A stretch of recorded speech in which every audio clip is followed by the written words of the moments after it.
नमस्ते सबैजनालाई, सबैजना सन्चै आरामी हुन्छ होला र हामी पनि एकदमै सन्चै आरामी छौँ। त्यसपछि अहिले चाहिँ खानासाना खाएर बसिरहेको थियौँ। अब हिजो चाहिँ पर्सन गयो नि त, अब पर्सनलाई अब कति दिन त अहिले देख्न पाउनु, मैले पनि देख्न पाउनु। जब म मामा घर जान्छु तब मात्रै मैले देख्न पाउँछु। अब दिदीलाई नि तपाईँले कति दिन चाहिँ देख्न पाउनुहुन्न, जब म मामा घर जान्छु तब मात्रै देख्न पाउनुहुन्छ। त्यो भएर चाहिँ जति हेर्नु छ दिदीलाई आज नै हेर्नु होला, अहिले नै हेर्नु होला ल दिदी।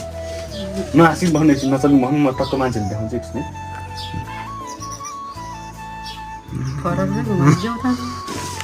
के छ यो जेलो झोला दिदी? यो त लास्ट बलियो चलेको झोला नि यो। अब कतिले थाहा होला कतिले थाहा छैन होला, यो चाहिँ हामीले डेन्जरै बोकेको झोला क्या आमा है। ल दिदी आशीर्वाद दिनुहोस् टन्न। अब आमा नि के भन्न चाहनुहुन्छ त आफ्नो बहिनीलाई?